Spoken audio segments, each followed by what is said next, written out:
औज़ुबिल्लाहिमिनश्शैतानिर्रजीम बिस्मिल्लाहिर्रहमानिर्रहीम रब्बी यस्सिर वला तुअस्सिर वतम्मिम बिल खैर। अस्सलाम वालेकुम। Today we will discuss first year guidelines biochemistry. So कुछ minor topics जो हैं वो included हैं syllabus में, तो उन सबको compile करके ये वीडियो बनाई गई है। तो वो minor topics हैं physico-chemical aspects, cell and extracellular matrix. इनमें से इन टॉपिक्स के आगे फर्दर कुछ हेडिंग्स हैं, सब हेडिंग्स, वो आपने बस कवर करनी है जो इस वीडियो में आपको बताई जाएंगी। सबसे पहले हम इनका टॉस देख लेते हैं। तो टेबल ऑफ स्पेसिफिकेशन के अकॉर्डिंग जो सेल और फिजिको केमिकल एस्पेक्ट्स हैं उसमें से आते हैं 3 MCQs एंड हाफ SCQ, और एक्स्ट्रा सेलुलर मैट्रिक्स में से 2 MCQs आते हैं और हाफ SCQ। तो टोटल ये जो माइनर टॉपिक्स हैं ये हमारे पास बनाएंगे 5 MCQs and 1 SCQ। So almost they are 5 marks MCQs के और 5 ही जो है वो SCQ के हो जाएंगे, तो 10 मार्क्स का पेपर इन माइनर टॉपिक्स में से आता है। देन बुक्स जिनसे आपको ये टॉपिक कवर करना है, तो सेल और फिजिको केमिकल एस्पेक्ट्स जो हैं वो आपको कवर करने हैं। Satya chapter number 1 and chapter 21। कुछ टॉपिक्स यहाँ पे दिए गए हैं और कुछ जो है वो मुश्ताक में chapter number 1 and chapter number 2 इसमें दिए गए हैं। सत्या और मुश्ताक का जो चैप्टर नंबर 1 है बेसिकली वो सेल से रिलेटेड है, तो वो कॉमन है, लेकिन कुछ टॉपिक्स जो हैं वो बाकी वो चैप्टर नंबर 2 मुश्ताक में दिए गए हैं और कुछ जो हैं वो सत्या के चैप्टर नंबर 21 में दिए गए हैं। Next extra cellular matrix Harper से आपने कवर करना है चैप्टर नंबर 50, और लिपिनकॉर्ड में चैप्टर नंबर 4। सत्या से चैप्टर नंबर 22 जो है इसके आपने ओनली फर्स्ट 3 पेजेस जो है उसको एक रीड देनी है। वैसे तो वो वाले टॉपिक्स भी कवर हो जाएंगे हार्पर और लिपिनकॉर्ड से, लेकिन सत्या में थोड़ा इजी लैंग्वेज में लिखा हुआ है, तो अगर आपको हार्पर क्योंकि टफ बुक समझी जाती है, तो अगर आपको वहाँ से समझने में मुश्किल होगी तो आप सत्या के चैप्टर नंबर 22 से जो है ये फर्स्ट 3 पेजेस को रीड कर सकते हैं। नेक्स्ट इम्पॉर्टेंट टॉपिक्स जो आपने कवर करने हैं, अब ये सारे टॉपिक्स है ना आपने लाजमी कवर करने हैं, क्योंकि इनमें से ये बेसिक टर्म्स हैं, ठीक है, एक दो चीज़ की इम्पोर्टेंस है, तो वो ऐसे ही क्वेश्चन आ जाता है। आपने ये टॉपिक्स जो है लाजमी कवर करने हैं। सबसे पहले पीएच, तो पीएच आप सबको पता है, इसकी बेसिक डेफिनेशन जो है negative log of hydrogen ion, यही है। फिर है हेंडरसन हैज़ेलबैच इक्वेशन। अब ये जो है ये पीएच को कैलकुलेट करने के लिए जो इक्वेशन यूज होती है या इसकी इम्पोर्टेंस भी पूछ जाती है, ये इक्वेशन प्लस इसकी मेडिकल इम्पोर्टेंस, ये क्वेश्चन आता है। फिर buffer solution and names of body buffers, ठीक है, बफर सॉल्यूशंस का आपको पता होना चाहिए कि वो उसकी डेफिनेशन, यानी buffer solutions are solutions which resist change in pH, तो ये बेसिक सी टर्म्स हैं, ये आपको पता होना चाहिए। फिर बॉडी बफर्स जो हैं 3 होते हैं, उनका आपको पता होना चाहिए। उसमें से बाइकार्बोनेट बफर्स ये इम्पोर्टेंट है।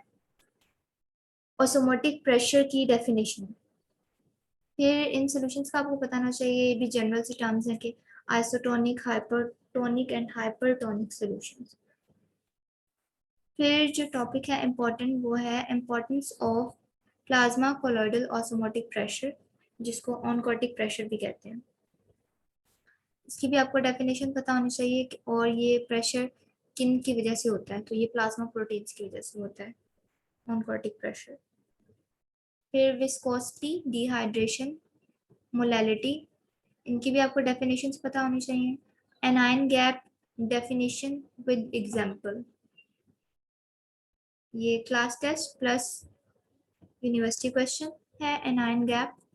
उसके बाद गिब्स डोनन इक्विलिब्रियम, ये भी एक लॉ है, तो इसकी आपको स्टेटमेंट पता होनी चाहिए। ये है types of transport, that is important.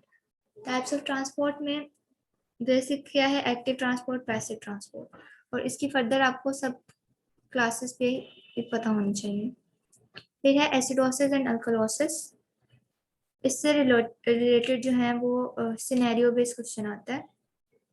और इसकी आगे फर्दर टाइप्स हैं रिस्पायरेटरी एंड मेटाबॉलिक। सत्या में जो है ये बहुत अच्छा गिवन है टॉपिक, तो ये आपने वहां से कवर करना है। सत्या में इसके टेबल्स जो है ना, सत्या चैप्टर 21 में ये टॉपिक जो है ना इसको टेबल्स में कवर किया गया है, acidosis, alkalosis and disorders related to it. तो ये आप टेबल्स वहां से कर लेंगे सत्या चैप्टर 21 से, तो आपके बहुत अच्छे कॉन्सेप्ट्स बिल्डअप हो जाएंगे। फिर आप इजीली किसी भी सिनेरियो को पिकअप कर सकते हैं। फिर हैं पेरोक्सोसोम्स, लाइसोसोम्स, माइटोकॉन्ड्रिया। सेल में से जो है ये बेसिक जो है फ्रीक्वेंटली जो यूक्यू आता है, बार बार सेल में से मोस्टली क्वेश्चन रिपीट ही होता है, कोई नया क्वेश्चन नहीं आता। तो जो रिपीट हुए हैं बार बार वो यही है कि difference between peroxisomes and lysosomes, mitochondria, कैबुलाई, टाइप्स ऑफ ट्रांसपोर्ट, या उसमें डिफ्यूजन, फैगोसाइटोसिस, ये सारा ये टॉपिक है सेल में से। उसके बाद नेक्स्ट है हमारे पास एक्स्ट्रा सेलुलर मैट्रिक्स। तो ये आपने कवर करना था हार्पर से और लिपनकॉर्ड से। तो हार्पर में जो है आपको अगेन एक्स्ट्रा सेलुलर मैट्रिक्स की बायोमेडिकल इंपॉर्टेंस पता होनी चाहिए कि ये सपोर्टिंग नेटवर्क प्रोवाइड करता है। फिर table 50.7, that is important. Glomerulonephritis, ये एक डिसीज है, डिसऑर्डर है, ये पता होना चाहिए। Table figure 50.3। उसके बाद जो इम्पोर्टेंट टेबल्स हैं वो है table 50.1, that is types of collagen. Table 50.2, इसमें जो है वो प्रिकर्सर बताए गए हैं, फिब्रिल कोलेजन प्रिकर्सर, लोकेशन वगैरह। ये बहुत रेयर है, नम्स के स्टूडेंट से पूछा जाता है, या यूएचएस में बहुत रेयर है कि ये टेबल 52.2 के बारे में पूछा जाए। फिर है टेबल 52.3, तो ये है डिसीज रिलेटेड टू कोलेजन, यानी कोलेजिनोपैथिस। तो इनके आपको एटलीस्ट नेम और किस कोलेजन की डेफिशिएंसी की वजह से होती हैं ये पता होना चाहिए। इसमें से भी जो मोस्ट इम्पोर्टेंट है वो है मैकल्स डिसीज, ऑस्टियोजेनेसिस इम्परफेक्टा, बहुत ज़्यादा इम्पोर्टेंट है, ये कॉलेज टेस्ट में भी पूछी जाती है और ये 2019 के पेपर में भी क्वेश्चन था, इसका सिनेरियो आया था, ऑस्टियोजेनेसिस इम्परफेक्टा। इसके अलावा एहलर-डैनियल सिंड्रोम, ये इम्पोर्टेंट है, तो इसलिए आपने इस टेबल में से जो है ना वो डिसीजेस के नेम एक दफ़ा देख लेने हैं और किस टाइप ऑफ कोलेजन की वजह से ये डिसीज कॉज हो रही है ये। फिर table 50.5, that is very very important, ये बहुत ज़्यादा इम्पोर्टेंट है ये, यानी अगर ईसीएम में से दो चीज़ें इम्पोर्टेंट है ना, तो वो एक ये डिफरेंस है बिटवीन कोलेजन एंड इलास्टिन, और दूसरा जो है वो इसकी कोलेजिनोपैथीज, ये इम्पोर्टेंट है। इसके अलावा जो क्वेश्चन पूछा जाता है वो है स्टेप्स ऑफ कोलेजन सिंथेसिस। ये लिपनकॉर्ड में फिगर 4.7 जो है इसकी स्टेप्स की बनी हुई है, वो आपने करनी है। फिर है अल्फा 1 एंटीट्रिप्सिन रोल एंड एम्फिसिमा, तो ये आपका प्लाज्मा प्रोटीन्स में भी कवर हो जाता है, प्लस ये यहाँ एक्स्ट्रा सेलुलर मैट्रिक्स में भी ये टॉपिक कवर हो जाता है। So that was a brief guideline of minor topics of biochemistry. तो माइनर टॉपिक्स हैं लेकिन फिर भी आपने इनको बिल्कुल छोड़ नहीं देना, आप इनकी शॉर्ट लिस्टिंग करके ये जो टॉपिक्स मैंने आपको बताए हैं नोट्स बना लें, अपने हैंडमेड नोट्स। तो वो आपको फाइनल जो है प्रूफ में वो फिर आपको ये टॉपिक डिस्टर्ब नहीं करेंगे कि आपने एक टॉपिक इस चैप्टर से करना है, खुद से करना है, आपको ढूंढना पड़े। तो बेहतर यही है कि आप इसके हैंडमेड नोट्स बना लें। बेशक ये माइनर टॉपिक्स हैं लेकिन फिर भी 10 मार्क्स जो है इस टॉपिक जो है 10 मार्क्स कवर कर रहा है ये टॉपिक, तो 10 नंबर से मेरे ख्याल से तो बहुत ज़्यादा फर्क पड़ता है। और ये स्टूडेंट्स जो हैं सारी बातें मुझसे ज़्यादा बेहतर जानते हैं कि 10 नंबर से कितना फर्क पड़ता है। तो आपने इनको बिल्कुल छोड़ना नहीं है, इनके हैंडमेड नोट्स बना लें. That's the most easiest way to learn them. Okay, hope so this video will be helpful for you. अगर आपको इससे रिलेटेड कोई भी क्वेश्चन है या कोई टॉपिक नहीं मिल रहा तो आप कमेंट सेक्शन में पूछ सकते हैं. जज़ाकल्लाहु खैरन.